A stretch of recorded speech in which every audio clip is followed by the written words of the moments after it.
श्री सद्गुरु महाराज की जय। अभी हम लोगों ने संत स्तुति और गुरु विनती का गायन किया। संत स्तुति इसलिए भी कि अभी रामचरितमानस में पढ़ा, जीवन मुक्त ब्रह्म पर चरित सुनहि और तजी ध्यान। कौन कौन सुनते हैं इस सत्संग को? कहते हैं औरों की बात तो छोड़ दीजिए, जो संत पुरुष समाधिस्थ हैं, वर्षों वर्षों से पड़े हैं समाधि की अवस्था में, जीते जी मुक्ति प्राप्त किए हुए हैं। और वैसे कहाँ तक पहुँचे हुए हैं? कहा तो ब्रह्मलोक से भी ऊपर। साधारण लोगों की गति कहाँ तक होती है? अधिक से अधिक ब्रह्मलोक तक। और वे महापुरुष कौन हैं? जो संत पुरुष हैं, कहते हैं ब्रह्म पद से भी आगे पहुँचे हुए। वे भी समाधि की अवस्था को छोड़कर सत्संग में सम्मिलित होते हैं, ईश्वर के कथा कहानी की चर्चा को सुनते हैं। इसलिए गुरु महाराज सबसे पहले संत स्तुति करवाते, संतों का गुणगान, सारे संतों का जो भी आए हैं इस देश में दूसरे देश में। गुरु महाराज ने कहा है ना, सदगुरु देवी तक तो नाम लिया अरुजे भय हैं। इसके अलावे भी कोई अगर संत हुए हैं और होंगे, आने वाले समय में भी अगर कोई संत पुरुष होंगे, सबके चरणों की बलिहारी, सबके चरणों में दंडवत बंदगी बजाते हैं गुरु महाराज। तो हम लोगों ने संत स्तुति और गुरु विनती को सुना और फिर रामचरितमानस का पाठ सुना। पाठ में जो सबसे पहली बातें आई, समाधि की अवस्था को छोड़कर सत्संग में आते हैं। याद होगा पूज्य स्वामी श्री गुरु प्रसाद जी महाराज थे हरिद्वार में, और मन ही मन सोचे थे कि ये जो जम्मू कश्मीर में अखिल भारतीय सत्संग होगा ना, इसमें नहीं जाना है। पहले से सोच रखे थे नहीं जाना है, इसलिए कि जानने से बड़े लोगों को जो उचित सम्मान मिलना चाहिए वो नहीं मिलता। रहने खाने की भी व्यवस्था पर लोग ध्यान नहीं देते हैं, जो सीधे साधे साधु होते हैं। तो मन में सोच रखे थे नहीं जाना है। आई एक दिन सुबह सुबह ध्यान कर रहे थे, कानों में आवाज़ आई, गुरु प्रसाद अखिल भारतीय सत्संग है जम्मू कश्मीर में, वहाँ चलना है। कर रहे थे ध्यान, कानों में आवाज़ आई, आँख खोल के देखते हैं तो अगल बगल में कोई नहीं है। तो फिर बैठ गए ध्यान करने, आँख बंद कर लिए। फिर 5-10 मिनट के बाद फिर कानों में आवाज़ आती है, गुरु प्रसाद अखिल भारतीय में चलना है जम्मू कश्मीर। फिर आँख खोलते हैं तो देखते हैं कोई नहीं है, आँख बंद कर लिए। फिर ध्यान करने लगे तो 5 मिनट के बाद फिर आवाज़ आती है जोर से, गुरु प्रसाद अखिल भारतीय सत्संग में चलना है, हम भी जाएंगे, चलोगे ना? तो ये आवाज़ पहचान गए। वो आवाज़ किनकी थी? स्वयं गुरु महाराज बोल रहे थे, क्योंकि ये भंडारी रहे थे, पहचान लिए और झट से कहते जी हुजूर हम जेबे वहाँ अखिल भारती में। तब गए अखिल भारती में, और वहाँ जाने पर पता चला कि 2 आतंकवादी पकड़ा गया, और वो अखिल भारती को ही बाधित करने के लिए आया था। बहुत सारा क्या क्या खतरनाक सब चीज़ उनके पास में आदमी को मारने के लिए मिला था। वो पकड़ा गया, पुलिस ने पकड़ा वहीं पर। तो ऐसे समाधि की अवस्था को छोड़ करके संत पुरुष लोग चले जाते हैं। इसी संसार में रह करके लोक कल्याण के लिए संसार में विचरण करते हैं, या अपनी मर्जी से परमात्मा मिलकर एकम एक हो जाते हैं। तो इसलिए ऐसे महापुरुष आते हैं सत्संग में, तो सब लोगों को जहाँ भी सत्संग हो समय निकाल करके जरूर बैठना चाहिए। और ये इसके विषय में तुलसीदास जी महाराज कहते हैं, ते नर नरक रूप जीवत जग। वो आदमी इस संसार में नरकवत जीता है, नरक वाला जीवन हो जाता है उसका। ते नर नरक रूप जीवत जग, भव भंजन पद विमुख भागी। जो भव भंजन करने वाले हैं उससे जो विमुख होता है, कौन है भव भंजन करने वाले? सुबह मैं बता रहा था, सब पूजा करते हैं देवी देवता की, है ना, सब लोग करते हैं। हमारे पूर्वजों ने जैसे जैसे सिखाया उसी तरह का सीख लिए। आज जो सिखाया तो कुछ भूल करके अपनी मर्जी से भी करने लगे। तो सब देवी देवता की वो गुरु महाराज कहते थे सारे देवी देवता कुछ ना कुछ देंगे, जिनकी भी पूजा करें जैसी शक्ति है वैसी चीज देंगे, लेकिन एक चीज उन देवताओं के हवाले नहीं है। गुरु महाराज तो लिखते हैं ईश्वर देव पितर परिजन सो होत ना यह उपकार। का पितर और परिजन की बात तो छोड़ दीजिए, पितर किसको कहते हैं? जो शरीर छोड़ करके हमारे पूर्वज लोग पहले चले गए। तो पितर से नहीं होगा, अपने कर कुटुंब से भी नहीं होगा, देवता से भी नहीं होगा, गुरु महाराज कहते हैं परमात्मा से भी नहीं होगा। परमात्मा भी अगर उपकार करना चाहेंगे ना, कहते हैं यह में ही होवत गुरु से ही, जब भी होगा ये काम तो गुरु से होगा। माने परमात्मा भी अगर किसी का भला करना चाहते हैं तो उनको गुरु रूप में आना पड़ेगा। अपने स्वरूप में वो नहीं कर सकते हैं, किसी को मुक्ति नहीं दे सकते हैं। जब भी मुक्ति देंगे तो गुरु के रूप में आना पड़ेगा। तो देवी देवता सब कुछ देंगे संसार का, लेकिन एक चीज है वो देवता के हवाले नहीं है। वो क्या है? वो है मुक्ति। कौन देंगे? देंगे परमात्मा, उन्हीं के पास शक्ति है। और इस संसार में अगर कोई है मुक्ति देने वाले तो परमात्मा ही जब संत बन करके आते हैं, गुरु बन करके आते हैं, तो तब वो मुक्ति देते हैं। तो इसलिए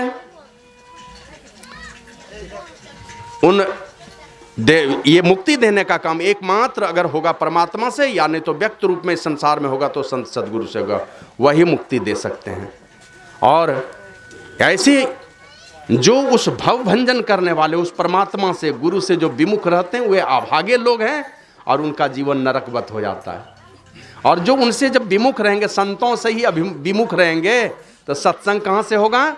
तो तुलसीदास जी महाराज कहते हैं नहीं सत्संग नहीं होगा, साधु पुरुष की संगति नहीं हुए तो भजन नहीं हरि को। और भजन करेंगे लेकिन हरि का भजन नहीं होगा। और सब कुछ कर सकते हैं लेकिन हरि का भजन तो संतों की संगति से ही शुरू होती है। तो कहा नहीं सत्संग भजन नहीं हरि को, श्रवण न राम कथा अनुरागी। राम कथा का अनुराग इसलिए नहीं पैदा होगा कि श्रवण करने का सौभाग्य नहीं मिलेगा। कौन सुनाएगा? श्रवण न राम कथा अनुरागी और सुत वित दार भवन ममता निसी सोवत अति न कबहू मती जागी। उसकी बुद्धि कैसी हो जाएगी? बेटे के चक्कर में फंसी रहेगी। वित मन धन दौलत, उसके चक्कर में फंसी रहेगी। दार मन पत्नी, और पत्नी का पति में आसक्ति डूबी रहेगी उसकी बुद्धि। सुत वित दार और भवन के ममता में, घर द्वार के ममता में डूबी रहेगी। भवन ममता निसी और सोवत अति न कबहू मती जागी। ऐसा इन सांसारिक चीजों के नशा में वो इस तरह से सो जाएगा कि उसकी मति कभी जगेगी ही नहीं, और अंततः मर करके अधोगति को प्राप्त हो जाएगा। इसलिए समाधि की अवस्था को छोड़ करके जब संत पुरुष आते हैं, महापुरुष आते हैं सत्संग के वचनों को सुनने के लिए, तो हमें भी जाकर के परमात्मा की कथा को संतों के सानिध्य में बैठ करके सुनना चाहिए। और यही कारण है, इस धरती पर एक राजा हुए थे महाराजा पृथु। वो तपस्या कर रहे थे ना, तपस्या करते करते भगवान का दर्शन हुआ। 4 भुजा वाले भगवान का, माने भगवान नारायण के दर्शन हुए। तो भगवान नारायण ने पूछा, राजन तुम तो बड़े धर्मात्मा हो, कुछ मांगो। तो महाराजा पृथु ने कहा ए गप। तो महाराजा पृथु ने कहा कि भगवान हमने सुना है कि जो आपकी लीला कथा अमृत का पान करता है, माने आपकी लीला की चर्चा सुनता है, लीला कथा भी अमृत है, वो भी अमरता प्रदान करता है। कहा जो आपकी लीला कथा अमृत का पान करता है, जब तक पान करता रहता है तब तक उसके हृदय से सारे विकार बहुत दूर चले जाते हैं। जब तक अच्छी बातें सुनते रहेंगे, बैठे रहिए यहाँ पर, जब तक अच्छी बातें मनोयोग पूर्वक सुनते रहेंगे, आप देखिएगा आपके हृदय में काम, क्रोध, लोभ, ईर्ष्या, द्वेष, घमंड कुछ पैदा होगा? नहीं पैदा होगा। ऐसा रस मिलता है कि भूल जाता है दुनिया के सारी बुरे विकारों को और उसका रसास्वादन करता रहता है। तो कहा कि भगवान हमने सुना है जो आपके लीला कथामृत का पान करता है, जब तक करता रहता है तो उसके हृदय से सारे विकार बहुत दूर चले जाते हैं। तो मेरी इच्छा है मैं दिन रात आपकी लीला कथा को सुनता रहूं, और लीला कथा को ही सुनते सुनते सुनते इस दुनिया से विदा होके जाऊं, तो उस समय भी मेरे हृदय में कोई विकार नहीं रहेंगे, तो मुझे परमात्मा अपना लेंगे। इसलिए आप कृपा करके मुझे 10,000 काम दे दीजिए। क्या दीजिए? हमको 10,000 काम दे दीजिए। हम लोगों तो 2 ही कान दिए हैं, और नहीं कोई को देखिएगा नहीं भी सुन पाते, कम सुनते हैं तो कान लगा के सुनेंगे। कहाँ कथा कहानी कम, ज्यादा दूसरे की निंदा सुनेंगे, है ना। एकदम 10 गुना कान उठा करके सुनेगा क्या बोल रहा है। निंदा वाली बात, जहां किसी का अवगुण वाली बात, तब देखिए कान खड़ा हो जाएगा सब लोगों का। तो इसलिए करना क्या, वो महाराजा पृथु कहते हैं भगवान देना है तो आप मुझे 10,000 कान दे दीजिए। तो इसलिए सुनना है। आज जिन हरि कथा सुनी नहीं काना, श्रवण रंध्र ही भवन समाना, रामचरितमानस में आया। जिन्होंने हरि की कथा को सुना, तो बहुत सारी कथा बचपन से सुनते ही आ रहे हैं, और पूछिए उससे क्या क्या सुने आज तक, तो गंदी गंदी कहानी जितनी जितनी सुने हैं ना, सब याद है। गंदी कथा जितनी सुने हैं सब याद है। अच्छी कथा आज सुनेंगे, घर जाएंगे फिर भूल जाएंगे। 100 में 95 98 कथा गायब है, एक भी माने भूल से कोई कथा अगर याद रह जाए तो इसलिए जिन्होंने हरि की कथा को नहीं सुना, जो हमारे दुखों का हरण करने वाले हैं, उनके कान क्या हैं, श्रवण रंध्र आही भवन, सांप का घर है। तो सब लोग मनोयोग पूर्वक सुनिए। और जब कोई सुनता है ना, मनोयोग पूर्वक कोई भी सुनेगा, जब सुनेंगे मनोयोग पूर्वक, तो बात आपके समझ में आएगी। आपके अंदर में एक संकल्प पैदा होता है, कुछ करना है। जीवन के क्रम में छोटी छोटी बातें आपके दिल में चुभ जाती है। जैसे माँ कोई बात बोल दी, बचपन में बोली थी तो बुरा नहीं लगा, एक थप्पड़ मारी तो बुरा नहीं लगा, लेकिन जब बड़े हो जाते हैं कुछ माँ बोल देती है तो माँ में भी बुराई झलकने लगती है, उनकी बातें कड़वी लगने लगती है, उनमें भी बुराई झलकने लगती है बच्चों को। तो इसलिए सुनेंगे आप, सुनने से आपके अंदर में एक जोश पैदा होता है, जज्बा पैदा होता है कुछ करने का, लगेगा कैसा करना चाहिए। बार बार अच्छी बातों को सुनेंगे, सुनते सुनते आपके अंदर में एक संकल्प पैदा होता है। और दुनिया में अग्नि की शक्ति, पानी की शक्ति, बिजली की शक्ति, हवा की शक्ति, सबकी शक्ति बहुत अधिक होती है, लेकिन संकल्प शक्ति से बढ़कर के कोई शक्ति नहीं होती है। तो आपके अंदर में एक संकल्प पैदा होगा कुछ भी करने का। अच्छी बातों को सुनेंगे, नया संकल्प होगा, और जब आपके जीवन में कोई अच्छा संकल्प हो गया, फिर आपको गुरु की आवश्यकता नहीं पड़ेगी। जो भी बड़े महापुरुषों ने कहा है, वो बात जब आपके मन में बैठ जाएगी ना, तो फिर आपको गुरु की आवश्यकता नहीं है, आप खुद ही गुरु बन जाएंगे। आपका मन ही कहने लगेगा कि मांस नहीं खाना चाहिए, मछली नहीं खानी चाहिए, शराब नहीं पीना चाहिए, आपका मन कहने लगेगा, तो फिर कोई गुरु की आवश्यकता नहीं है। आपके मन में बात बैठ जाएगी, तो जब तक सुनेंगे नहीं तो होगा कैसे। इसलिए मनोयोग पूर्वक सब लोग सुनिए। भगवान श्री राम 14 वर्ष के लिए जो वनवास गए थे, कुछ गलती किए थे वो? भगवान श्री राम की कोई गलती हुई थी? नहीं। अब सोच लीजिए क्या गुजरता होगा। जिसके निर्दोष बेटे को 14 वर्ष के लिए वनवास हो जाए, उस मां पर क्या गुजरता होगा, सोच लीजिए। कोई गलती नहीं है श्री राम की, और सारे जनता के प्यारे हैं। राम लक्ष्मण दोनों भाई पिताजी से ज्यादा अपने राज्य में घूमते थे। नहीं घूमते थे पिताजी उनके, पिताजी अगर घूमते तो शायद ये राक्षसी साम्राज्य का वर्चस्व नहीं बढ़ता, लेकिन राजा दशरथ नहीं घूमते थे, राम लक्ष्मण घूमते थे, इसलिए प्रजा के अधिक प्यारे थे। और भरत शत्रुघ्न तो नानी के घर में रहते थे अधिकांश, नाना नानी के घर में बहुत प्रेम मिलता था उनको, तो वहीं रहते थे। राम लक्ष्मण सारे नगर में घूमते रहते थे, और प्रजा के आंखों के दुलारे प्यारे थे वो। लेकिन हुआ क्या, अनायास ही। अब उस मां पर क्या गुजरता होगा जिसके मां के निर्दोष बेटे को किसी ने वनवास दे दिया। और आप जानते हैं ना किस प्रकार का उस घर में व्यवस्था थी कि जब राम जी तैयार हुए वन को जाने के लिए, तो माता कौशल्या के पास गया, पिताजी के पास पहले गया, फिर मां के पास गया। मां को पता चला कि हमें वनवास हो गया, 14 वर्ष के लिए मुझे जाना है। तो माता कौशल्या कहती है पिता से ज्यादा अधिकार मां का होता है, पिताजी ने दिया है ना आदेश, उससे ज्यादा अधिकार मेरा होता है, मैं नहीं दूंगी तुझे जाने के लिए, मैं नहीं दूंगी। तो भगवान श्री राम कहते हैं कि पिताजी के साथ ही साथ अगर मां ने भी आदेश दिया है तब, बोला तब तुम जा सकते हो। माता कौशल्या ने नहीं पूछा कौन मां ने दिया है। राम जी कहते हैं पिताजी के साथ ही साथ अगर मां ने भी आदेश दिया है तब, कहा तब तुम जा सकते हो। नहीं पूछा कि कैकेयी ने दिया कि सुमित्रा ने दिया है, तब तुम जा सकते हो। और उसी समय जब राम जी जाने लगते हैं तो भगवान श्री राम अपने सामर्थ्य से, अपने शरीर से एक मानव के रूप में धर्म को पैदा किया। अब वो धर्म माता कौशल्या के पास जाके खड़ा हो गया और माता कौशल्या से हाथ जोड़ करके कहता, माते तुम्हारे मन में जो ममता की भावना उठ रही है ना, गलती नहीं कर बैठना। लगता था कि मैं अपने बेटे को रोक दूं, क्यों जाएगा ये वन को, क्या गलती हुई है। वो ममता आड़े आ रही थी, बंधन बन रहा था कि मैं अपने बेटे को रोक दूं। वो धर्म खड़ा है सामने, वो कहता, माँ उस ममता को आड़े नहीं आने देना, बंधन नहीं बनने देना, नहीं तो मैं मिट जाऊंगा। मतलब धर्म मिट जाएगा। अगर राम नहीं गया वन में तो रावण की अगर हत्या नहीं हुई तो धर्म मिट जाएगा इस संसार से, इसलिए मुझे बचा लो। और राम अगर वन को चला गया, तुमने ममता नहीं दिखलाई और राम वन को चला गया, तो मैं सदा सदा के लिए स्थापित हो जाऊंगा इस संसार में। मतलब धर्म की स्थापना हो जाएगी अगर ये वन को चला जाता है तो उस ममता को भी आड़े नहीं आने दिया और यहां से चले जाते हैं। राम जी वन को जाते हैं, लक्ष्मण तैयार खड़ा है, माता से अनुमति लेने के लिए भेज दिया राम जी ने।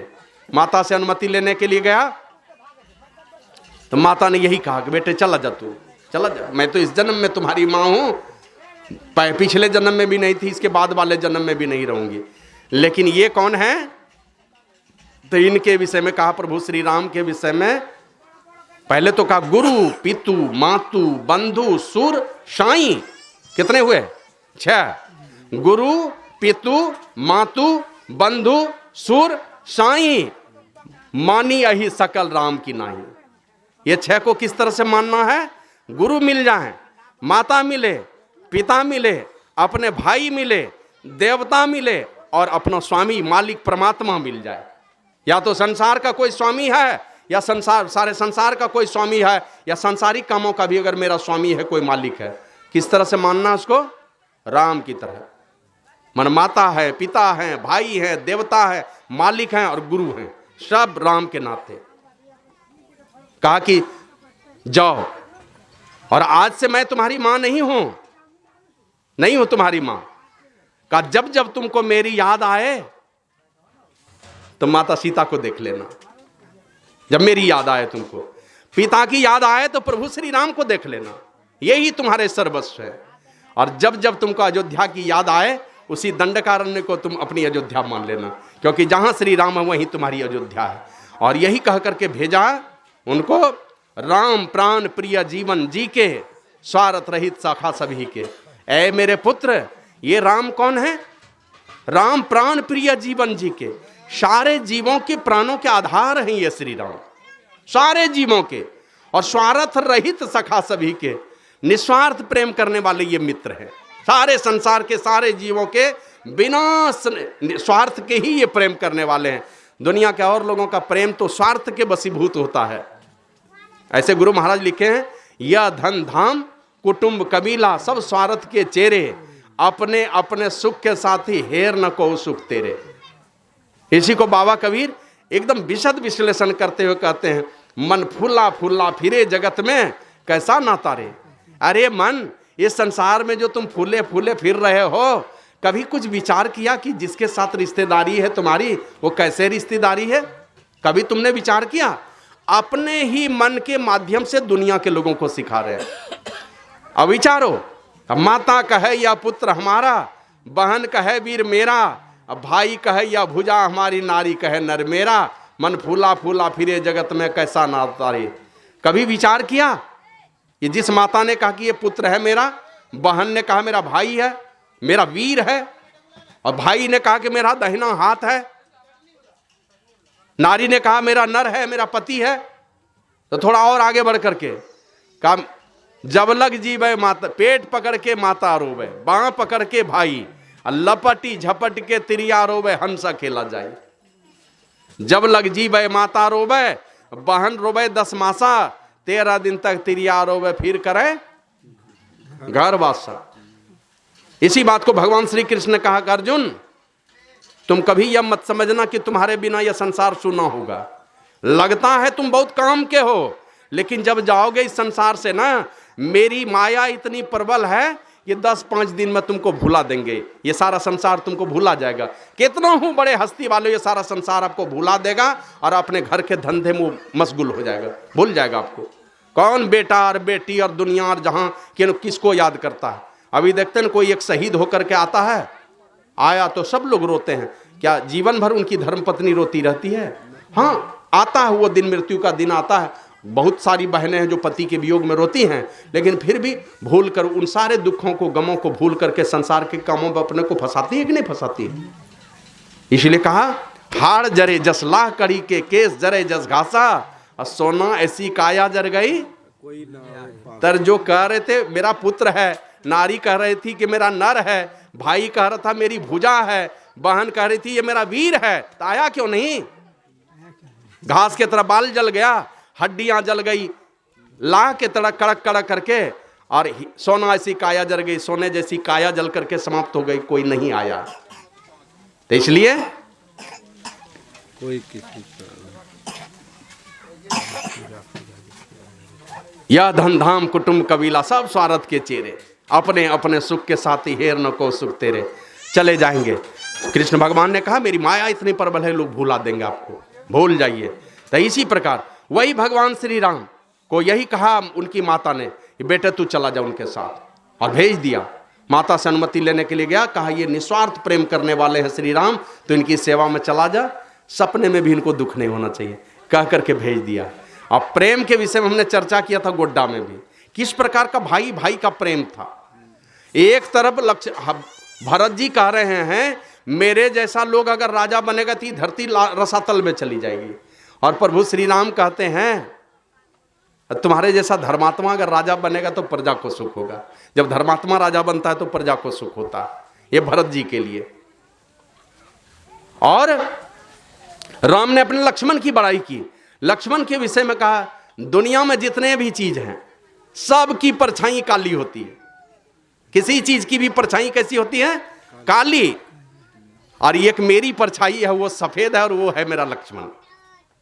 सब चीजों की परछाई काली होती है, अब मेरा जो भाई लक्ष्मण है उसकी परछाई सफेद है, उजला है, और वो मेरा भाई है लक्ष्मण। दूसरे की परछाई काली हो सकती है, लेकिन मेरी परछाई काली नहीं है, मेरी परछाई तो उजली है, और वो है मेरा भाई लक्ष्मण, वो मेरी परछाई है।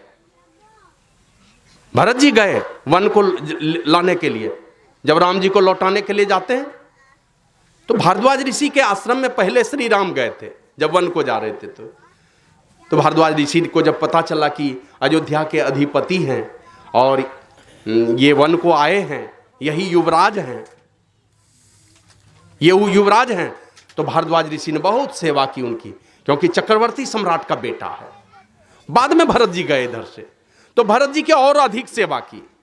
तो भारद्वाज ऋषि से उनके शिष्यों ने पूछा कि गुरुदेव ये बताइए, अयोध्या का अधिपति राजा दशरथ का जो युवराज था, अयोध्या का राजा बनेगा, वो आपके कुटिया पर आया, तो जो आपने सेवा की वो तो प्रशंसनीय है, बहुत सेवा की आपने, लेकिन ये बताइए जब भरत जी आए हैं जिनके चलते भाई को 14 वर्ष का वनवास मिला है, इनकी तो और अधिक आपने सेवा की है, क्या बात है? तो भारद्वाज ऋषि ने कहा जीवन में हमने जितने तप किए थे, जीवन भर में जितने तप किए, जितने पुण्य किए, और भी धार्मिक कोई कार्य अगर मेरे द्वारा हुआ है, उन सारे तप का परिणाम हुआ कि राम जी मेरे कुटिया में आए, मेरे अपने तप के प्रभाव से आए हैं। लेकिन परमात्मा की कृपा हुई, इसलिए भरत जी जैसे संत मेरे द्वार पर आए हैं, इसलिए उनकी अधिक सेवा की है गुरु महाराज की जय। अब राम बड़े हैं कि भरत बड़े को तुलना नहीं कर सकता। राम जी गए तो वन में जाते समय वन देवी से प्रार्थना किया, देवी मां थोड़ी कृपा करो मेरे ऊपर, मेरे पैरों में कांटे चुभ गए, इसलिए इन कांटों को तुम चुन लो। वन देवी से प्रार्थना किया, इन कांटों को चुन लो। कहा क्यों? बोला मेरा भाई भरत आएगा मेरे पीछे पीछे, मैं जानता हूं वो मुझे लेने के लिए जरूर आएगा, वो रुक नहीं सकता, और उनके पैरों में कांटे चुभ जाएंगे तो बड़ी कष्ट होगा उनको, इसलिए इन कांटों को चुन लो, तुम इतनी कृपा करो मेरे भाई के ऊपर।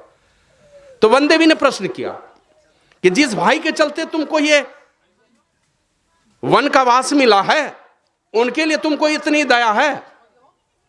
बोला हां, उनके पैरों में कांटे चुभेंगे, कष्ट तो होगा, लेकिन उस कष्ट से मैं चिंतित नहीं हूं।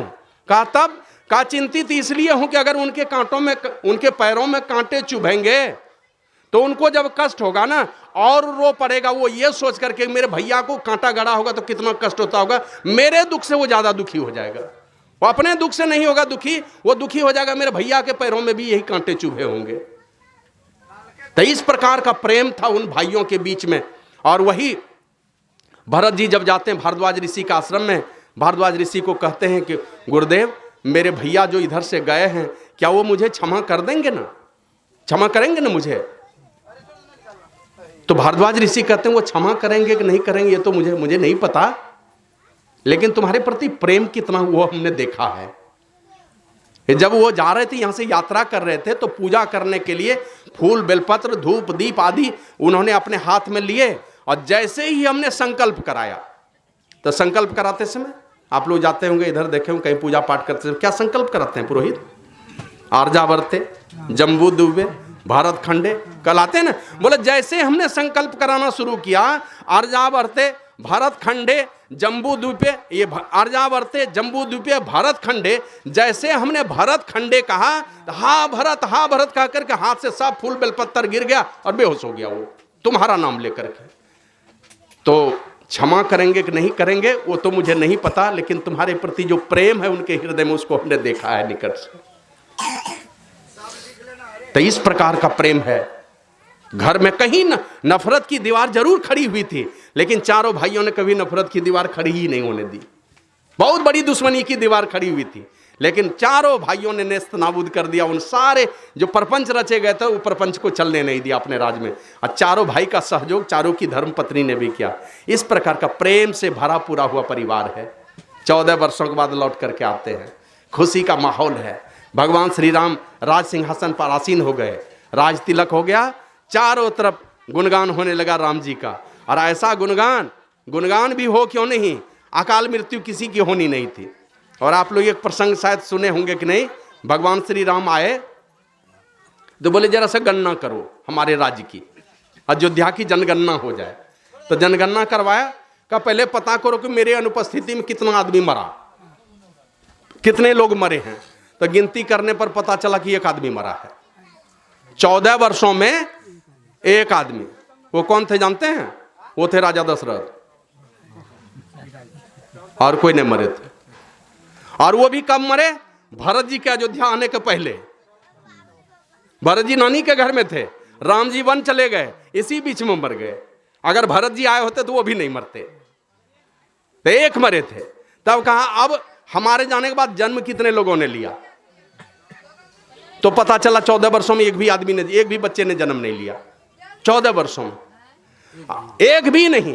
कि कैसी माने ये किस प्रकार की घटना घटी? तो राम जी जो अयोध्या के राजा हैं वो वनवासी बनकर के, तपस्वी बनकर के चले गए जंगल में, और ब्रह्मचर्य व्रत का संकल्प ले लिया। 14 वर्षों में राम जी के एक भी सुपुत्र हुए हैं क्या?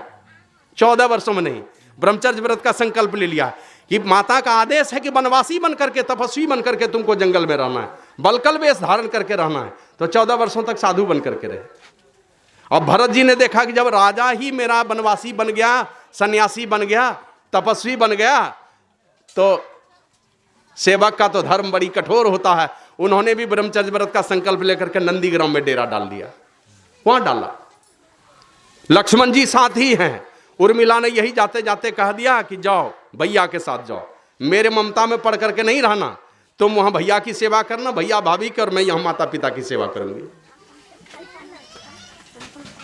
शत्रुघ्न 14 वर्ष गुजार दिए। जहां भरत जी सोते थे नंदीग्राम में, वहीं बाहर में खुले आसमान में सोते थे, पत्थर पर सोते थे। 14 वर्ष तक उसी तरह सोए, खुले आसमान में सोए, वर्षा पानी भीगो चाहे कुछ हो जाओ। तो इस प्रकार का चारों भाई के अंदर में प्रेम था, प्रेम से भरा पूरा परिवार है। एक भी जन्म क्यों नहीं लिया? पता चल गया ना, सब लोगों ने, जब राजा लोगों ने ही ब्रह्मचर्य का व्रत ले रखा है, तो सारी प्रजा ने भी ब्रह्मचर्य का व्रत ले लिया 14 वर्षों तक। जब राम जी ही वनवासी हो गए, वो संसार का सुख नहीं लेंगे, तो हम लोग भी ब्रह्मचर्य व्रत का पालन करेंगे। इसलिए एक भी बच्चे का जन्म नहीं हुआ। और एक भी बच्चे का जब जन्म नहीं हुआ, और गुरु वशिष्ठ को पता था कि अगर भरत राजा बनेगा तो अयोध्या का बजट 10 गुना बढ़ जाएगा, संपत्ति बढ़ जाएगी, क्योंकि नया बच्चा जन्म लेना नहीं है, कमाई होनी है, खर्च कम होना है। और 14 वर्षों के बाद इतना बढ़िया से घर परिवार चल रहा है, किसी की अकाल मृत्यु नहीं हो रही है। और अकाल मृत्यु हो भी कैसे? और वहाँ भरत जी जैसे संत का ही जब राज्य है, हम लोग गुरु महाराज के विषय में ही पढ़ते हैं ना। गए अपने बड़ी बहन को देखने, पता चला मेरी बहन अब नहीं रहेगी, झूलनदाई। गए देखने के लिए, गुरु महाराज को याद करते थे। देख लिए, पूछे जाकर के दीदी क्यों रोती है, पूछ करके खुद भी रोने लगे। और वहां से कहते हैं अब मैं चलता हूं। तो जो भी लोग वहां पर थे वो लोग कहते हैं कि हुजूर रुक जाइए, जब तक दीदी का प्राण अंत नहीं होता तब तक तो रुक जाइए। तो बोले नहीं, मुझे जाना पड़ेगा। कहा क्यों? कहा मैं यहां पर रहूंगा तो मेरे दीदी का प्राण अंत ही नहीं होगा। मना जमदूत क्या, जमराज को भी दम नहीं है कि उनका प्राण हर करके ले जाए अगर मैं रहूंगा यहां। तो निकले, कार गाड़ी में बैठे, दीदी का प्राण अंत हो गया। सतगुरु महाराज की। भरत जी जैसे संत का राज्य चलता है 14 वर्ष तक, और उनकी मर्जी हो गया। क्या मजाल है किसी की वहां फटक जाए, जाकर के कोई जमराज और जमराज के पिता ही कोई आकर के वहां फटक जाए उनके राज्य में। इसलिए एक की भी मृत्यु नहीं हुई। इस प्रकार की व्यवस्था थी। कंद मूल फल लदे हैं, हरी भरी प्रकृति है, सारी प्रकृति, समय पर वर्षा होती है, गर्मी है, सारे पेड़ पौधे एकदम हरे भरे हैं, सब में फल लदे हैं, फल खत्म नहीं होता। गौ माता दूध देती है तो गौ का थन का दूध नहीं सूखता, अकाल मृत्यु नहीं होती, कहीं घर में ताले नहीं लगते। अब कैसा है, बाहर भी राज्य में कहीं कोई दुख तकलीफ नहीं है, और उनके अपने घर में भी चारों भाई में इतना प्रेम है जिनका वर्णन नहीं किया जा सकता है। और दुनिया में सब लोग चाहते हैं राम लक्ष्मण भरत शत्रुघ्न जैसा प्रेम हो। हालांकि वही एक परिवार हुआ, आज तक और परिवार वैसा खोजने से ही मिलता है। चाहते हैं सब उसी तरह का बनना। तो ऐसा नमूना पेश किया है दुनिया में। और उस माता कैकेयी के भी विषय में सोच लीजिए, जिस माता कैकेयी ने वनवास दिया, अब भरत जी ने बहुत उल्टी पुल्टी बातें कही तो भगवान श्री राम ने यही कहा, भाई भरत, माता कैकेयी को तो वही दुष्टा कहते हैं, उन्हीं को उल्टी पुल्टी बातें कहते माता कैकेयी को, जिसने साधु संतों के संगति कभी की नहीं और साधु संतों के संगति का फल ही नहीं जाना। मुझे तो माता कैकेयी की ही कृपा से इतने ऋषि मुनियों के बीच में आने का सौभाग्य मिला, उनकी कृपा से मिला। जिन्होंने नहीं जाना साधु संतों की कृपा का फल, कभी साधु की सभा नहीं देखी, वही लोग इस तरह की उल्टी पुल्टी बातें बोलते। और आए हैं तो माता कैकेयी से ही मिलने के लिए पहले गए और यही कहा, वो तो कह रही थी मुझे सजा दो, 14 वर्षों तक रोती रही, बिलखती रही, घुट घुट करके जीती रही।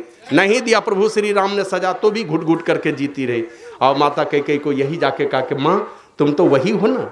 अरे कौशल्या क्या कहती थी जानते हैं, बचपन में जब माता कौशल्या के पास श्री राम सोते थे, एक रात में राम सोने लगता था, रोने लगता था, और रोते रोते राम को ले करके दौड़े दौड़े वहां कैकेयी के पास, रे कक्कू, अरे कक्कू जगो, देखो तुम्हारा राम रो रहा है। मैंने अपने माँ के पास चुप नहीं होता तो माता कैकेयी के पास जाकर चुप होता था।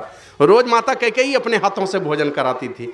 कहा कि माँ तुम तो वही माता कैकेयी हो ना जिसके गोद में बैठ करके मैं भोजन किया करता था। उनको राजमहल में जाके उनको और मंथरा को डेरा दे दिया, मेरे राजमहल में तुम्हारा निवास होगा। तो इस प्रकार की व्यवस्था है जिस घर में, लेकिन उनको पता है जो आए हैं जाना है एक न एक दिन, जो बना है बिगड़ेगा एक न एक दिन।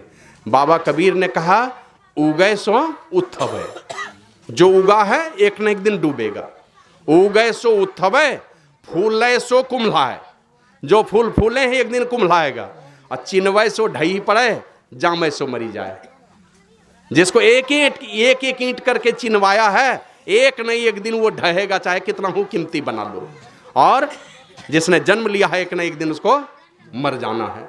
तो भगवान श्री राम को पता चल चुका था कि मैं रहने वाला नहीं हूं, संकेत भी मिल चुका था उनको, और वो कह दिए जाकर के कि अब मुझे चलने की तैयारी करनी है। अब जाने के पहले उन्होंने बहुत बड़ी सभा की कि हमारी प्रजा को कहीं किसी प्रकार का दुख नहीं हो जाए। अच्छे राजा का यही काम है, सदैव भविष्य की चिंता करते हैं। केवल वर्तमान का ही जीवन सुखमय हो और कल का जीवन हमारा दुखमय हो जाए, ये बढ़िया राजा का काम नहीं है। अभी देखते हैं ना, अफगानिस्तान से राष्ट्रपति भाग्य जहाज में नोट भर करके, लोग बतलाते हैं राष्ट्रपति भाग्य जब तालिबानी आक्रमण हुआ तो अब राष्ट्रपति ही राजपाट छोड़ करके भाग गया तो प्रजा का क्या हाल होगा। मन उनसे निपटने का, उससे लड़ने का सामर्थ्य ही नहीं था उनके पास में। तो उसी प्रकार जो अच्छे राजा होते हैं उनको कल की परवाह होती है कि जो मेरी प्रजा है आज सुख से है, कल भी सुख में रहे, तो इसलिए थोड़ा आज कष्ट ही कर लो। तो भगवान श्री राम एक बहुत बड़ी सभा की, और सभा करके किनको किनको बुलाया, विद्वानों को, गुरुजनों को, ब्रह्मज्ञानी महापुरुषों को, है ना। यहां पर भी देखिए जब सत्संग होता है, अगल बगल के जो गण्यमान लोग हैं, जो अच्छे लोग हैं, उनको लोग आमंत्रित करके बुलाते हैं। अच्छे लोगों के बीच में जब अच्छी चर्चा होती है ना, तो दूसरे का ऊपर में प्रभाव पड़ता है। और अमीर घराने में अगर कोई अच्छे लोग हैं, वो आके यहां बैठ जाएंगे तो इलाके के गरीब लोगों पर प्रभाव पड़ता है उसका। एक बार एक महात्मा जी बैठ के उपदेश किए 7 दिनों तक। सामने में एक सज्जन आदमी बैठे थे, खूब बढ़िया कपड़ा वगैरह पहन करके बीच में बैठे थे। तो ये जब हंसी मजाक का कोई प्रसंग उठाते थे तो खिलखिला कर हंसते थे, वो भी सब हंसते थे, वो भी हंसते थे। 7 दिनों के बाद वो महात्मा जी पूछते हैं, कहिए कैसा लगा सुनने में, अच्छा लगा ना, क्या समझे। चुप हो गया, वो कुछ नहीं बोलता। बोला भाई आप ही को कह रहे हैं, ये जो कथा सुने कैसा लगा सुनने में, बढ़िया लगा कि नहीं लगा। तो उसको लगा कि शायद ये बाबा जी कुछ बोल रहे हैं, तो वो क्या कहता है, जरा जोर से बोलिए। तो कहता है कि बहरे हैं क्या। तो बोला कि हाँ। तो बोला कि यही पूछ रहे हैं कि ये जो 7 दिनों तक कथा हुई क्या समझे, कैसा लगा। बोला कुछ सुने ही नहीं तो समझेंगे क्या हम, कुछ नहीं सुना, बहरा है। तो कहा कुछ सुने ही नहीं तो समझेंगे क्या। तो बोला तो बैठे थे काहे के लिए। अरे हाँ ठहाका मारते थे बीच बीच में। बोला वो तो सब लोग ठहाका मारता था ना, तो देख करके हम भी मार देते थे। तो बोला 7 दिनों से बैठे थे क्यों। बोला महाराज हम सुनते तो कुछ नहीं थे, बूझते भी कुछ नहीं थे, लेकिन महाराज हम अनपढ़ नहीं हैं, पढ़े लिखे हैं। और पढ़ लिख करके हमने जाना है, जब कोई साधु पुरुष संत पुरुष आते हैं और उनके श्रीमुख से जब कहीं पर कथा होती है ना, तो वहां जाके सांस लेने से भी जीवन पवित्र हो जाता है। सांस लेने से भी जीवन पवित्र होगा। सत्संग में बैठ के कान बंद करके रखेगा और सांस बंद, माने क्या कहते, कान बंद करके भी रखेगा तो सांस लेने से भी जीवन पवित्र होगा। यह संतों की आभा फैलती रहती है पूरे वातावरण में। और महाराज एक बात वो ये कि मैं इस इलाके का सबसे संपन्न आदमी हूँ, सबसे अमीर आदमी हूँ। इलाके में बहुत सारे कर्जदार हैं मेरे, बहुत सारे नौकर चाकर हैं। मैं आकर के बैठता हूँ ना, वो सारे गरीब लोग लाज डर से आकर के बैठते हैं। तो सारे नगरवासियों को बुलाने के पहले किनको बुलाया प्रभु श्री राम ने, बुलाया गुरु को, ब्राह्मणों को, पूर्ववासियों को, सब को बुलाया, विद्वान बड़े बड़े विद्वानों को, ब्राह्मणों को, गुरुजनों को बुला करके अब उनके बीच में तब लोगों को उपदेश किया। अब किस समय उपदेश कर रहे हैं, 14 वर्षों के बाद लौटे हैं। और 14 वर्षों में कहाँ कहाँ गए, तो पूरा जीवन पढ़िएगा तो कभी भारद्वाज ऋषि के यहाँ, कभी सर्वंग ऋषि के यहाँ, कभी अत्रि मुनि के यहाँ, कभी वाल्मीकि मुनि के यहाँ, कभी अगस्त ऋषि के यहाँ, कभी मार्कंडे ऋषि के यहाँ, अनेकों ऋषि मुनियों का दर्शन करते रहे 14 वर्ष में। और आध्यात्मिक शक्ति से अपने को भरते रहे। नकारात्मक जो ऊर्जा है, जब आपके अंदर में आध्यात्मिक शक्ति आएगी तो आपके अंदर की नकारात्मक ऊर्जा चली जाएगी। पूज्य बाबा कभी कभी कहते थे, एक राजा जो है ना बड़ा क्या कहते हैं, उस पर चढ़ाई करने वाला था। कोई दूसरा राजा बोला चलो भिड़ते हैं, और राजा के पास फौज भी बहुत कम थी। तो चला गया एक महात्मा जी के पास पूछने के लिए। और वो महात्मा जी के पास पूछने के लिए जाते हैं, कहा चलिए मैं आशीर्वाद दिलवा देता हूं देवी माँ का। एक देवी माँ के मंदिर में लेकर के चले गए। युद्ध भूमि में जाने के पहले वो महात्मा जी एक देवी माँ के मंदिर में ले गए, और देवी माँ के मंदिर में माथा टेकवाया और एक सिक्का लेकर के गए थे। बोले ये सिक्का है, देखो क्या है लिखा हुआ, ऊपर में लिखा जीत। का सिक्का अभी ऊपर उछालेंगे, अगर सिक्का में अगर जीत निकल गया तो तुम्हारी जीत हो जाएगी, लेकिन पहले चलो देवी माँ का आशीर्वाद ले लेते हैं। और देवी माँ का आशीर्वाद लेने के लिए गया, और देवी माँ के मंदिर से निकल कर बाहर जैसे सिक्का उछाला, सामने में देखता है ऊपर में जीत। कहा चलो तुम्हारी जीत हो गई, माता का आशीर्वाद मिल गया। और वो माता का क्या आशीर्वाद मिलेगा, दोनों तरफ जीत ही लिखा हुआ था, इधर चित्त की पट दोनों तरफ जीत ही लिखा हुआ। वो तो आपका हौसला बुलंद करने के लिए वो महात्मा जी ने तरकीब बतला दिया। तो जब संतों के पास जाते हैं ना, हमारे अंदर की नकारात्मक ऊर्जा निकलने लगती है, वो बाहर चली जाएगी, और आपके अंदर में सकारात्मक सोच पैदा होता है। और जब सकारात्मक सोच पैदा होगी आपके अंदर में, वह टेढ़े मेढ़ी चाल छूट जाएगी। गलत रास्ता आपने पकड़ा है ना, अपने छूटने लगेगा ना, इस रास्ते पर चलना ठीक नहीं है। एक प्रेस में जाते थे गोड्डा में, तो बहुत हमको लगता है लाखों का अब तक में छपवा चुके होंगे उनके यहाँ रसीद, पोस्टर, फ्लैक्स, ये सब। इस बार गए, 500 रुपया वो दिया चंदा सत्संग में। अब घर में वो मोबाइल, घर में वो अपने पत्नी को, स्टाफ को बतलाता है आज हम 500 रुपया सत्संग में चंदा दिए। मैंने बड़ी स्वाभिमान से बोल रहा था,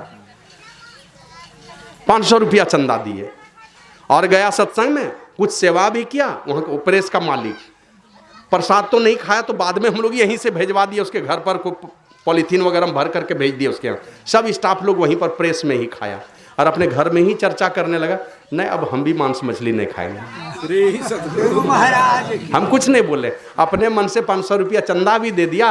अब प्रसाद खाया तब बोलता नहीं खाएंगे हम।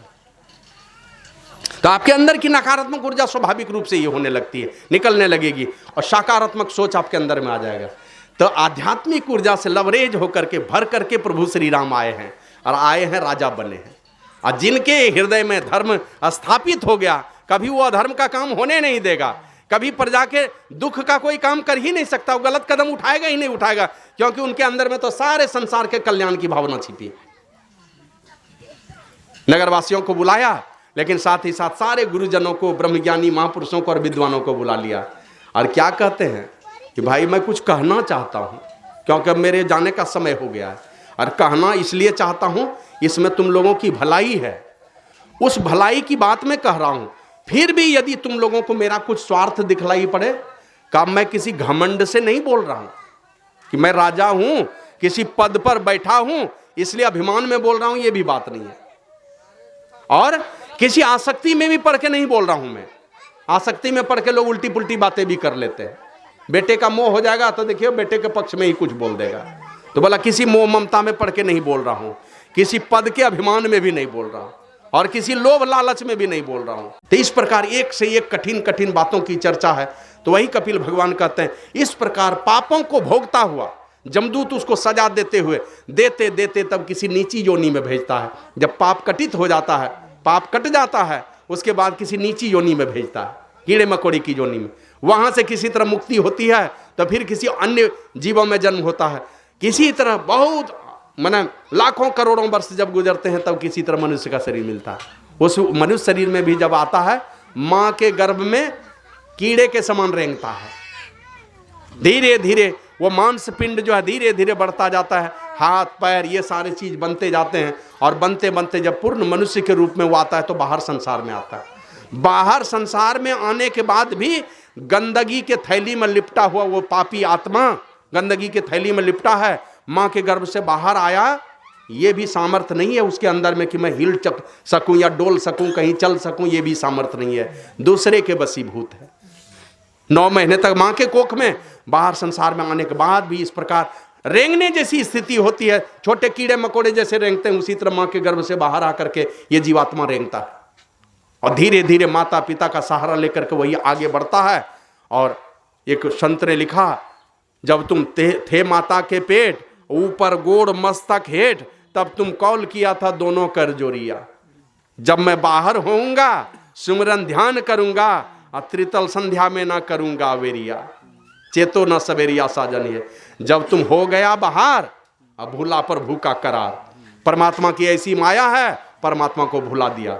9वें मास में होश हवास में रह करके भगवान से प्रार्थना करता है बच्चा, पिछले जन्म के सारे पाप पुण्य को देखता है, और वहां भगवान से प्रार्थना करता है कि प्रभु हमको इस बड़ी कृपा करके ये मनुष्य का शरीर दिए हो, अब बाहर कर दो, मैं बाहर जाऊंगा संसार में तुम्हारा भजन करूंगा। लेकिन परमात्मा की ऐसी माया सारे संसार में फैली है, कहां कहां का आवाज लगाता हुआ उस परमात्मा को ही भूल जाता है। और बालापन गेल खेल कूद में, तरुणाई मदमान, अब वृद्धापन में धन अरुजन के तृष्णा छुए छे आसमान को। बचपन गया जवानी बीती, बूढ़ेपन की क्या प्रतीति, यह तो बुलबुला जल का भरोसा क्या कल का। यही स्थिति आती है।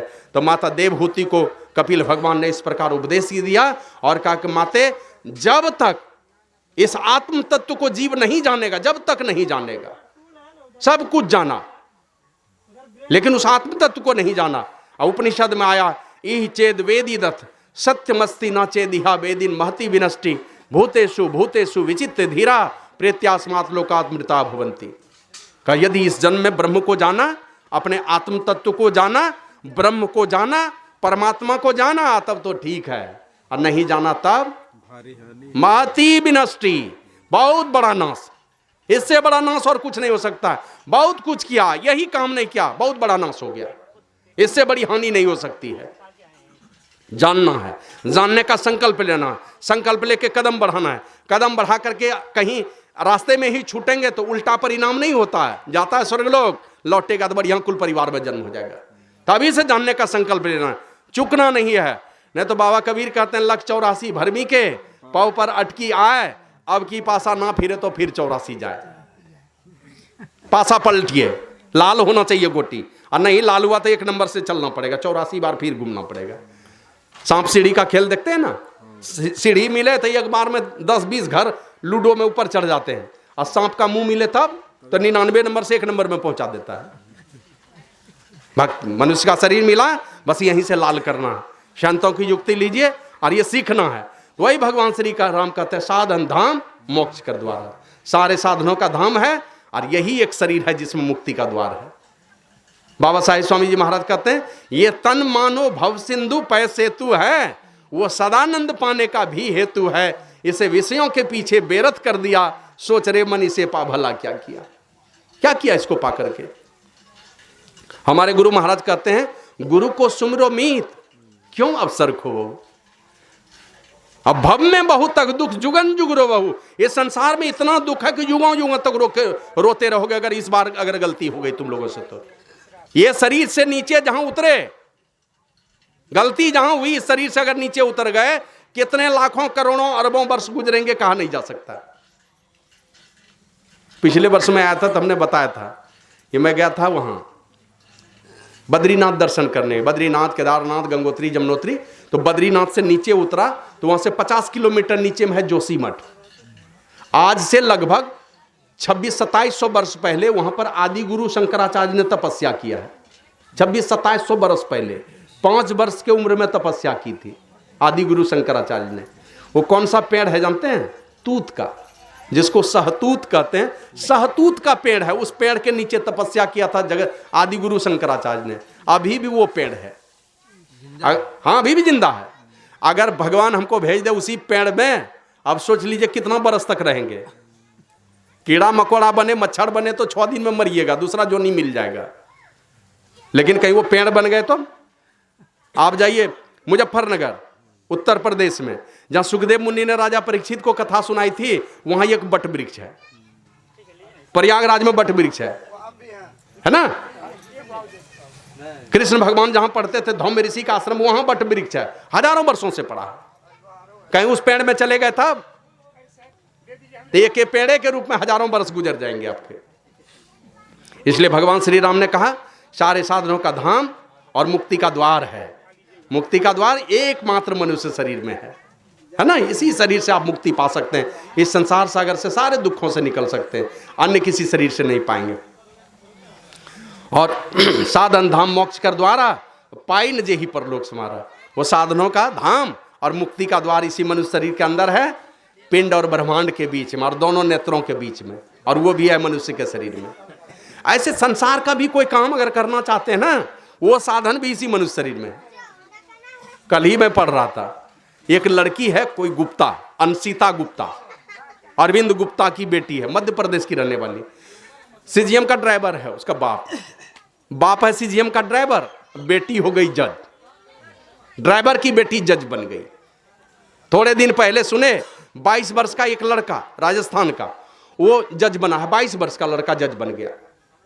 मुंबई में अंसार शेख नाम का एक लड़का के विषय में पढ़े, 22 वर्ष में एसपी बन गया, मुंबई का रहने वाला। अभी एक अंधी लड़की थोड़े दिन 3 साल पहले प्रांजल पाटिल, अभी राजस्थान में संभवतः डीएम बनी है। तो संसार का भी कुछ अगर काम करना चाहते हैं तो ये मनुष्य शरीर से ही होने वाला है। इंजीनियर बनेंगे, डॉक्टर बनेंगे, प्रोफेसर बनेंगे, चपरासी बनेंगे, कुली बनेंगे, सब मनुष्य बन सकता है, कोई गाय बैल नहीं बनता। और सदा सदा के लिए संसार के बाद का जो लंबा जीवन है उस जीवन को सुख में बनाने के लिए भी मुक्ति का द्वार इसी मनुष्य शरीर के अंदर में है। साधन धाम मोक्ष कर द्वारा पाई न जेई परलोक समारा, जिसने परलोक की चिंता नहीं की। मुक्ति का द्वार है इसी शरीर में। घोड़ा के शरीर में जाएंगे तब चिंता करेंगे तो क्या होगा? हंस भी नहीं पाएंगे, रो भी नहीं पाएंगे, बोल भी नहीं पाएंगे। बाबा कबीर तो कहते हैं 4 पांव सिर सिंह गूंगा मुख, कैसे खरी गुन गए मेरे। 4 पांव दे देगा, अब माथा पर सिंह दे देगा, अब मुख को गूंगा बना देगा, तो हरि गुण कहां से गाइएगा? और सुखी तृण आगे धर दे तो घास भूसा नहीं पे मेरे। सुखी तृण माने पुआल दे देगा, घास भूसा नहीं देगा, बस खाओ। हमारे यहाँ एक बाबा जी हैं, 1-2 बूढ़े लोग, कभी कभी मजाक से कहते हैं तला जी वो जो आपका दोस्त लोग उधर में है, माता लोग उधर है, ये कुट्टी सानी इतना इतना देते हैं, इधर सब साथी लोग मिल बैठ के खाते हैं, कभी उधर साथ में काहे खाते हैं? कुट्टी सानी हम लोगों के खाने का है, कहीं उधर दे देगा तब क्या होगा? इसलिए भगवान श्री राम आगाह करते हैं, मनुष्य का शरीर मिला है, ये शरीर सदा रहेगा नहीं। ये शरीर धीरे धीरे सारे के सारे मौत की ओर धीरे धीरे बढ़ते चले जा रहे हैं। भूखे बाघ रूपी काल के मुख में हम सारे के सारे लोग पड़े हैं। गुरु महाराज कहते हैं, यह परदेशवा काल को भेसवा जोर आवे दुख पाई। जो भी आया है उसने दुख ही पाया है संसार में, और सारे के सारे लोग यहां दुख पाया और काल के मुख में पड़ा है। काल का भोजन बनने वाले हैं, उसी के ग्रास बनने वाले हम लोग। तो भगवान श्री राम कहते हैं, ये साधन धाम मोक्ष कर द्वारा पाई न जेहि परलोक समारा। जिसने परलोक की चिंता नहीं की, मर के जहां जाएंगे उस जगह की व्यवस्था नहीं की। आज की व्यवस्था कर ली है, कल की व्यवस्था कुछ नहीं किए हैं। जहां जाना है वहां कैसे रहेंगे, सदैव इसकी चिंता करनी चाहिए। कल कहां जाएंगे, कल हमारी क्या गति होगी। गुरु महाराज कहते हैं, केवल नर ही तन से मुक्ति को पावो। जब भी पाओगे मुक्ति तो इसी मनुष्य शरीर से पाओगे। याते यातन दुर्लभ मुक्ति कमावो। इसीलिए मनुष्य शरीर दुर्लभ है, कि जब भी मुक्ति मिलेगी तो इसी मनुष्य शरीर से मिलेगी। और ऐसे मनुष्य शरीर को पाकर के जिसने परलोक को नहीं समारा, तो कहा सो परत्र दुख पावई। जहां जाएगा, परत्र का मन है पर मन है दूसरे का, अत्र मन यहां, अब परत्र मन दूसरे जगह। कहां दूसरे जगह? मन मनुष्य शरीर के बाद किसी शरीर में चले जाएंगे। कुत्ता गधा भेड़ बकरी की जोनी में जब जाएंगे, सो परत्र दुख पावई। कुत्ता गधा के शरीर में जाओगे तब दुख पाओगे, वहां पछताओगे सिर धुन धुन करके, क्योंकि अपने से अपना काम बिगाड़ लिया। एक पौराणिक कथा है, एक अंगिरा ऋषि और देवर्षि नारद, संभवतः दोनों भाई ही थे, दोनों चले जा रहे थे। अब अंगिरा ऋषि ने कुछ देखा, देख करके खिलखिला के हंस दिए। तो नारद मुनि पूछते हैं, क्या देख के हंसे, क्यों हंसे? बोला, अभी देखा ना, एक बकरा जो गया था वो अनाज खाने के लिए, सामने में एक लड़का बैठा था, एक डंडा लेकर के, कांटेदार डंडा लेकर के, टेढ़ी सी लाठी लेकर बैठा हुआ था। अब बकरा जी लपलपाते हुए गया अनाज खाने के लिए, और उस लड़के ने एक डंडा उसके माथे पर लगा दिया।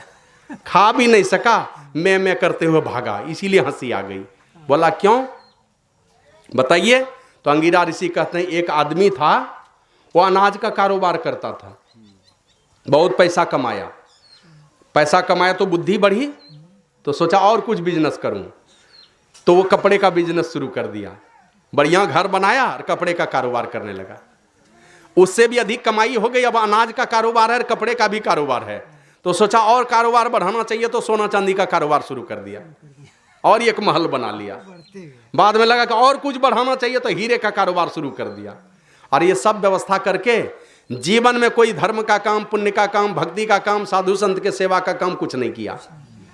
बाबा साहिब स्वामी जी महाराज कहते हैं, ना हम कहलो साधु संगतिया, ना सुन लो कछु ज्ञान, और ना हम कहलो गुरु के भगतिया, को ना कहे तो कल्याण हो। कैसे कल्याण होगा? जिन चीजों से कल्याण होता वो काम कभी किया ही नहीं। थोड़े दिनों का ऐश मौज करने के लिए कमाया है, ये सारा का सारा तो छूट जाने वाला है। कब मर गया वो, और वही आदमी मर करके बकरा बना है। और वो बकरा जब धीरे धीरे बड़ा हुआ, अपने ही घर में बकरा बना है, और उन्हीं की कमाई हुई सब संपत्ति है। और अपनी ही कमाई हुई संपत्ति वो अनाज खाने के लिए गया, खा भी नहीं सका, बेटे ने एक डंडा दे दिया उसको। इसीलिए मुझे हंसी आ गई। उसको पता ही नहीं कि मेरा बाप है ये। घर में सांप देखते हैं, कौन है? घर के आसक्ति में मरा है। घर में चूहा देखते हैं, कौन है? धन दौलत के आसक्ति में मरा है। यही सब सांप चूहा बनकर के आप ही के घर में घुसा हुआ है। वो कोई नहीं, आप ही का बाप दादा, परदादा, छरदादा, लकड़दादा है। इसलिए उन चीजों से बचा के ये मनुष्य का शरीर मिला है।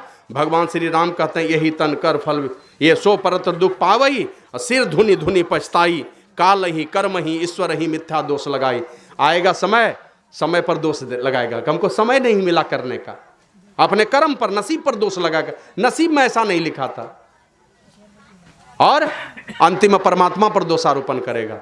भगवान श्री राम कहते हैं नहीं, दोषारोपण करने की बात नहीं, पुरुषार्थी बनकर के कुछ करना है। क्या करना है? कहते हैं यही तन कर फल विषय न भाई। बनिए पुरुषार्थी, उद्यमी बनिए, और इस मनुष्य शरीर को पाकर के केवल विषयों के चिंतन में मत गवा दीजिए। विषयों का चिंतन करना होता। अभी बाबा साहिब स्वामी जी महाराज का भजन सुन रहे थे ना, तन नर और स्वभाव शुकर का। और जीवों के साथ क्या हुआ? जैसे कुत्ते का शरीर दिया किन्हीं को, तो कभी देखा है कि कुत्ते का शरीर है, गधे वाली चाल है उसकी? शरीर कुत्ते की है तो चाल भी कुत्ते की ही है। गधे का शरीर है तो गधे की चाल है। बकरी का शरीर है तो बकरी की चाल है। हम लोगों का आदमी का शरीर है, आदमी वाली चाल है नहीं, कुत्ते गधे वाली चाल है ना। इधर उधर देखिए, ताक लगा करके बैठा रहता है। पॉकेट मार लोग देखते हैं दूसरे पॉकेट पर हाथ फेरने के लिए, उसी प्रकार मक्खी बना दिया। देखिए बार बार घाव पर मारना चाहेगा। कुत्ता देख देख करके रहेगा, कौवा देख देख करके रहेगा। उसी प्रकार हम लोग भी संसार के विषयों का चिंतन करते हैं। छिप छिप करके देखना चाहते हैं कुछ, छिप छिप करके कुछ गंदी तस्वीर देखना चाहते हैं, छिप छिप करके कान से कुछ गंदे गाने सुनना चाहते हैं। तो मनुष्य का शरीर दिया परमात्मा ने। बाबा साहिब स्वामी जी महाराज कहते हैं तन नर और स्वभाव शुकर का, मेल नहीं या निका। निका मन सुंदर, बढ़िया मेल नहीं हुआ। और जीवों के साथ तो बड़ा बढ़िया किया कि जैसा शरीर दिया वैसी ही चाल दे दी। और हमको मनुष्य का शरीर तो दे दिया आपने, चाल दे दी कुत्ते वाली। मेल नहीं या निका, और अति सुंदर यह सृष्टि तुम्हारी है इतना ही से फीका। बहुत अच्छी सृष्टि है तुम्हारी, लेकिन हमारे साथ में आपने न्याय नहीं किया। शरीर दिया तो चाल भी देनी चाहिए ना। गुरु महाराज कहते हैं पशु पक्षी कृमि आदि योनिन में भर में वो बहु बार हो, नर्तन अभी कृपा करी दिन नो, अब प्रभु करो उबार हो। अब तो उबार करो। कैसे उबार होगा? जब तक मनुष्य वाली चाल नहीं आएगी। तो मनुष्य वाली चाल आ जाए हमारे अंदर, उसी के लिए तो परमात्मा ने एक कृपा हम लोगों के लिए विशेष कर रखी है। वो कौन सी कृपा है? चाल बदलने के लिए संतों का ये विद्यालय बना दिया है। ये कुत्ता बिल्ली के लिए नहीं है, मनुष्य के लिए चाल बदलने के लिए विद्यालय है। तो जैसी भी चाल हो, अंगुलीमाल की चाल टेढ़ी ही थी, भगवान बुद्ध की शरण में गए तो चाल सीधी हो गई। तो अपने चाल को बदलिए इन संतों के विद्यालय में जाकर के। नहीं बदलिएगा चाल तो क्या होगा जानते हैं? परमात्मा आपका शरीर बदलेगा। मनुष्य का शरीर दिया, आप चाल बदल लीजिए संतों के पास जाके, और चाल नहीं बदलिएगा तो परमात्मा आपका शरीर बदलेगा। तुम चाल नहीं बदलते हो, कुत्ते वाली चाल नहीं बदलते हो, तो तुमको कुत्ता वाला ही शरीर इस बार दे देंगे, तो उधर ही चले जाएंगे। तो थोड़ी होशियारी करनी है। इसीलिए बाबा साहिब स्वामी जी महाराज कहते हैं करहु कृपा दीजय मानवता, तुम्हारी सृष्टि सजेगी, साथ ही साथ कृपा निधान मेरी भी बात बनेगी। मेरी भी बात बन जाएगी, तुम्हारी सृष्टि सज जाएगी, मेरी भी बात बन जाएगी। और सुनहु दया में तव प्रसाद साही का जीवन धनो। ए दया के सागर, तुम्हारे प्रसाद से, तुम्हारी कृपा से मेरा जीवन धन्य हो जाएगा। और पद सरोज मकरंद, पद सरोज चरण कमल के मकरंद को पी करके, चरण कमल के पराग को पी करके जैसे भौरा गदगद हो जाता है, उसी प्रकार मैं भी तुम्हारे चरण कमल के रस का पान करके मैं भी गदगद हो जाऊंगा। मेरा भी जीवन धन हो जाएगा अगर तुमने मेरे अंदर में मानव वाली चाल दे दी। तो वही भगवान श्री राम कहते हैं यही तन कर फल विषय न भाई। ये मनुष्य शरीर मिला है विषयों को भोगने के लिए नहीं मिला है। नहीं तो विषयों का भोग भोगने वाले इस संसार में कैसे कैसे लोग आए हैं जानते हैं? द्रौपदी को कितने पति थे? 5। एक दिन हुआ क्या, एक आम्र फल कहीं से तोड़ के लाया। आए कृष्ण भगवान, बोले अब तुम लोगों को मरने से कोई नहीं बचा सकता, काहे तोड़ा ये आम? क्यों तोड़ा? अब तुम लोगों की हार निश्चित है, मरोगे तुम लोग। उपाय क्या है भगवान का? चलो इस आम को ले, आम्र फल को लेके गया उस पेड़ के निकट। बोला कि सच सच बताना, मन में जो भाव पैदा हो रहा है वही बात बोलना, झूठ नहीं बोलना कोई। तो पहले युधिष्ठिर से पूछा, तुम बताओ तुम्हारे मन में क्या चल रहा है अभी? तो बोला मेरे मन में यही चल रहा है कि महाभारत की लड़ाई होगी, हमारी जीत होगी और हम राजा बनेंगे और द्रौपदी महारानी बनेगी और मेरे चारों भाई मेरे अनुचर बनेंगे, खूब बढ़िया से राजपाट चलेगा। तो आम्र का फल धरती से उठा, ऊपर चला गया अपने धरती से उठ के। तो अर्जुन से पूछा तो वो कहता मेरे मन में भी यही चल रहा है, भैया राजा बनेंगे, हम लोग अनुचर होंगे, ये महारानी बनेगी। तो आम्र फल थोड़ा और ऊपर चला गया, चारों पांचों भाई सच सच बोले तो एकदम आम के डाल के पास आम पहुंच गया। तब द्रौपदी से पूछा तू सच सच सच बोलो तुम्हारे मन में क्या चल रहा है? अब मेरे मन में भी यही चल रहा है, युधिष्ठिर धर्मराज ये राजा बनेंगे, अब मैं उनकी महारानी बनूंगी, ये चारों भाई अनुचर बनेंगे। इतना कहना तक आम वहां से नीचे गिर गया भट्ट से धरती पर। तो कृष्ण भगवान कहते हैं ये झूठ बोल रही है। तो अब अर्जुन गुस्सा गया कि अब तो हम लोगों को मरना ही होगा, सच बोलो क्या बात है। तब द्रौपदी सच सच बोलती है, बोला सच बताओ क्या बात है। तो बोला मेरे मन में यही चल रहा है कि जब 5 पति मेरे हैं, कर्ण भी मेरा पति होता तो बड़ा अच्छा होता। महर्षि वेदव्यास ने लिखा दुनिया की सारी नारी जाति एक ही पुरुष की पत्नी बना दी जाए, दुनिया के सारे पुरुषों को एक ही स्त्री का पति बना दिया जाए, और दुनिया के सारे जानवरों का मांस एक ही आदमी को खिला दिया जाए, और दुनिया के सारी संपदा का मालिक एक ही आदमी को बना दिया जाए, फिर भी मन की वासना और तृष्णा नहीं मिटने वाली है, नहीं मिटेगी। पिछली बार हमने बताया था एक राजा हुए, राजा चित्रकेतु, एक बिहा किया संतान नहीं हुआ, दूसरा कर लिया उसमें भी नहीं हुआ, तीसरा कर लिया उसमें भी नहीं हुआ, 1 करोड़ कर लिया, 1 करोड़ कर लिया। राजा ही है तो कौन पूछता है, रोज शादी, एक के दिन में 10 20 50, 1 करोड़ कर लिया। अंतिम वाली पत्नी में 1 बेटा हुआ। अब 99,99,999 जो पत्नी थी ना वो जलने लगी सब, कि बस एक के पत्नी को प्रेम देते हैं, हम लोगों को तो प्रेम ही नहीं करते हैं मेरे पति, बस सब ने मिलकर के उस लड़के को ही जहर दे दिया। जा श्री सद्गुरु महाराज की जय। एक दुकान में एक महात्मा जी गए, पहले देहात में देखते थे ना, हटिया में जो दुकान लेके जाता था, अमूल स्प्रे का डिब्बा आता तो उसमें सादा कागज साट देता, इसमें जीरा मरीच धनिया लिखा हो ना, गाँव में छोटा छोटा दुकानदार। तो एक महात्मा जी पूछते हैं इसमें क्या है? बोला इसमें जीरा का, ये बोला इसमें मरीच, इसमें क्या है? इसमें धनिया, सबका बताया। बोला ये बोला इसमें सटक सीताराम, कुछ नहीं। श्री सद्गुरु महाराज की जय। बोला इसमें क्या है? बोला इसमें सटक सीताराम, माना कुछ नहीं है। तो जो डब्बा खाली होगा विषयों से, उसी में सटके सीताराम रहते हैं। डब्बा खाली करना पड़ेगा इन 5 विषयों से, जब तक डब्बा खाली नहीं होगा सटके सीताराम रहने वाले नहीं है। कृष्णा नहीं हो कोई तरह का। तो भगवान श्री राम ने कहा परलोक को सजाना है तो यही तन कर फल विषय न भाई। ये मनुष्य शरीर मिला है, भक्ति कमानी है, संसार को भी सजाना है। जैसे दुकान में जाते हैं, दवा की आवश्यकता है तो दुकान की सारी दवाइयाँ नहीं खरीदते हैं, जितनी आवश्यकता उतनी। आपका कमाया दूसरा ही खाएगा, खाली हाथ आया और खाली हाथ जाएगा। जितना कमाए हैं आप सब खा सकिएगा?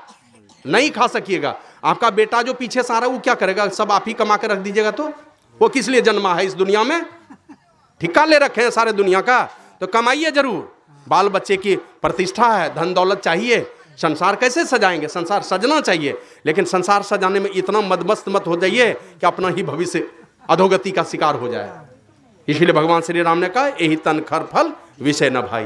ये मनुष्य शरीर पाने का फल केवल विषयों का भोगना नहीं है, हम उसी में से समय निकाल करके। तो बाबा देवी साहब कहे ये घर के काम में बहुत सारे जंजाल हैं, 24 घंटा कोई नहीं निकाल सकता। उसी से निकलेगा जिसको परमात्मा बुला लेंगे, उसी के लिए एकदम फुल टाइमर हो जाता है सब समय परमात्मा के लिए, जिसको परमात्मा बुला लेते हैं। और नहीं तो करना क्या है, 22 घंटे संसार को दे दीजिए। बाबा देवी साहब ने कहा 22 घंटा संसार को, 2 घंटे अपने लिए। और अपने लिए क्या करना है? बस उसी में ध्यान का रोंदा कर, सत्संग करो, ध्यान करो, और ध्यान का रोंदा चला के किसी भी तरह से प्रभु परमात्मा को रिझा लो, किसी भी तरह से रिझा लो उनको। और वो जहाँ रिझ गए, भक्ति मुक्ति का द्वार खुलेगा, और मुक्ति के द्वार के रास्ते से आप उस परमपिता परमात्मा में जाके मिल जाएंगे। तो 2 घंटा सुरक्षित कीजिए। हमारे यहाँ एक डॉक्टर हैं, फिजिशियन है डॉक्टर अशोक कुमार, और झारखंड में अपनी बड़ी बड़ी हस्ती हैं डॉक्टर अशोक कुमार। वो रांची में एक डॉक्टर हुए थे के सिन्हा, मेंटल हॉस्पिटल में, अब तो शायद देहांत हो गया उनका।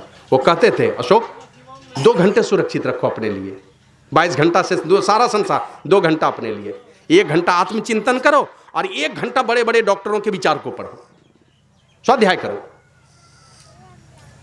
तो भगवान श्री राम कहते हैं यही तन कर फल विषय न भाई। विषयों के चिंतन से अपने को बचाइए, निर्विषय तत्व परमात्मा के चिंतन में लगाइए।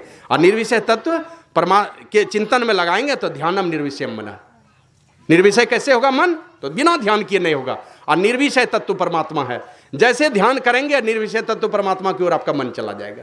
विषय को छोड़ेंगे निर्विषय की ओर चले जाएंगे, उल्टेंगे, हम पूरा मुंह में चले जा रहे हैं, उलट जाएंगे तो पश्चिम दिशा हो जाएगी। उसी प्रकार विषयों के चिंतन से अपने मन को मोड़ेंगे तो निर्विषय तत्व की ओर चले जाएंगे और उधर ही शांति मिलेगी। यही तन कर फल विषय न भाई। और 2 बात, विषयों का चिंतन करने के लिए मनुष्य का शरीर नहीं मिला है, और दूसरी चेतावनी भगवान श्री राम दे रहे हैं स्वर्ग और स्वल्प, कि और काम करके स्वर्ग भी तुम प्राप्त कर लिया।